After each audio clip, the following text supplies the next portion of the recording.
Captain! Run to the ship!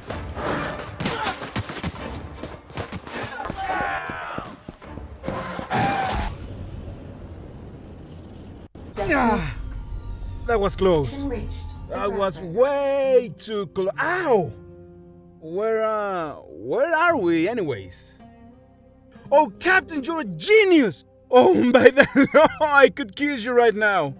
Welcome to GroundBreaker.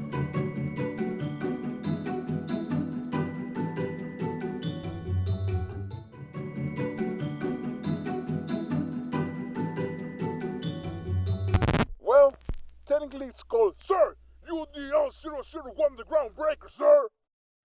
But come on, nobody calls it like that. The GroundBreaker was the first colony ship to arrive in Halcyon during the crossing.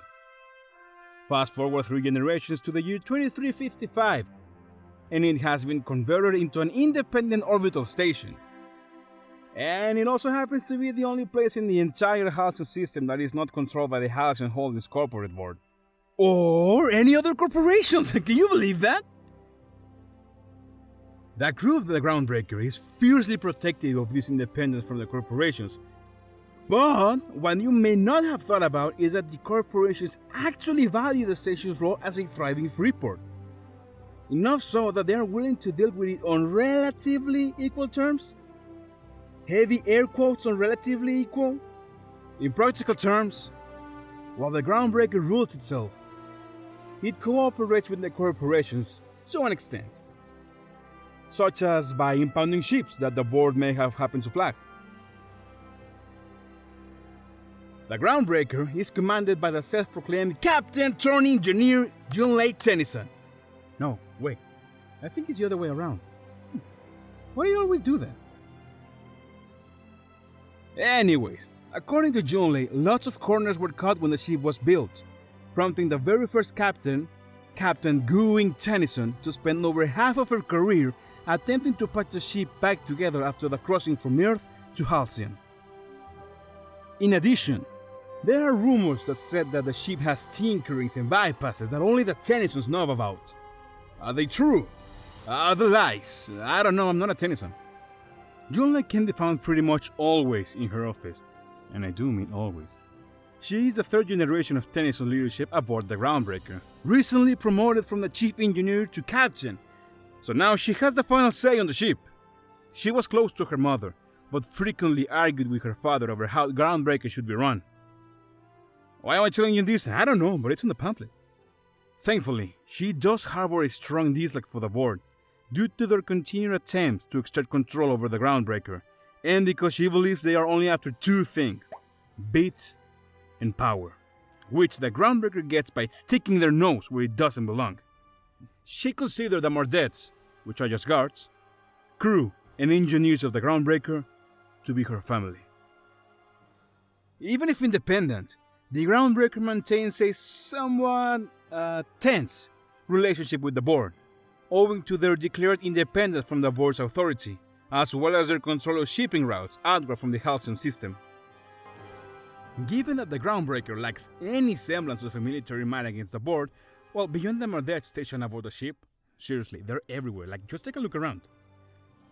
The loose hierarchy in charge of the GroundBreaker often seeks to find illicit ways of delaying, stymieing, or pitting corporations under the board's thumb against each other. Usually through black market deals with people like Gladys Kulkali. She's a fence aboard the ship. Her office is in the rest and go. Not that I know of. Nonetheless, the board maintains an embassy aboard the GroundBreaker, run by bureaucrat Udom Bedford, a small holding, defiling an otherwise unsoiled dream. The ship can be summed up into 3 parts. I mean, of course, it has many places and parts, but for the average everyday person, it can be as simple as this. The deck! The main deck of the GroundBreaker is now full of corporate establishments and businesses, selling goods both legal and illegal to inquiring customers. Corporations known to operate aboard the GroundBreaker include CP, which I've never heard of before, and Special Choice, the ones of "It's not the best choice, it's Spacer's choice." Never gets old, man. Oh, yeah, right. Here you will also find the main offices of the Mardettes, You know, if you ever need to get in, well, I guess out. It's good to know where it is, okay? The promenade.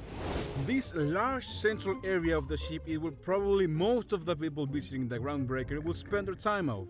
It is the host of several shops like Auntie's Kitchen, More Spaces Choice. I love the little moon guy, it's so cheerful and hey!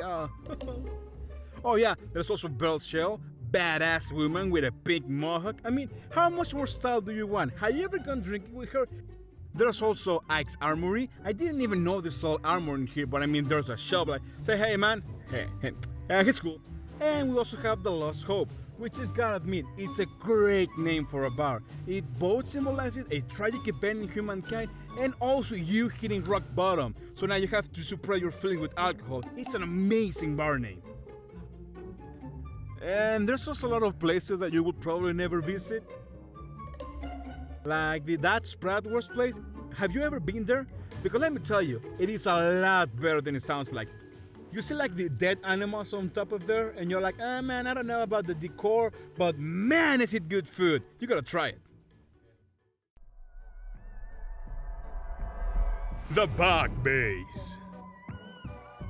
The Back Bays are a semi-abandoned lower decks of the Groundbreaker, and for the most part are a slum home to orphans and outlaws.